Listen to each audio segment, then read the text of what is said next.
స్వార్థము అనేది మన జీవితాల్లో రాకూడదు. ఎప్పుడైతే స్వార్థము అనేది నీ హృదయంలోకి వస్తుందో ఆ మాట రాగానే నీతో సాతాను ఉన్నట్లుగా నువ్వు అర్థం చేసుకోవాలి. నేను, నాది అన్న అహంకారం మనలో ఎప్పుడైతే ప్రబలుతుందో అప్పుడు జీవితాలు బదనమైపోతాయి. బైబిల్లో మనము ఈ 40 దినాల ఉపవాస దీక్షను మనం చూస్తే నిన్ను గురించి గొప్పలు చెప్పుకోవటం కాదు, నేను పరిశుద్ధుడను, నేను యథార్థవంతుడను, నేను నీతివంతుడను, నేను భక్తిపరుడను అని నీకు నువ్వు చెప్పుకోవటం కాదు. నీ గురించి మంచి సాక్ష్యం దేవుడు ఇవ్వాలి. నీ ఇరుగు పొరుగు వారు మంచి సాక్ష్యం నీ ఎడల ఇవ్వాలి.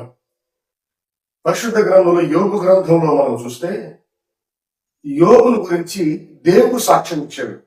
ఎలాంటి వాడు అంటే మొదటి అధ్యాయంలో మనం గమనిస్తే ఆ వచనాలలో ఇలాంటి నీతిపరుడు, యథార్థవంతుడు, ప్రార్థనాపరుడు ఊజు దేశంలోనూ లేడు.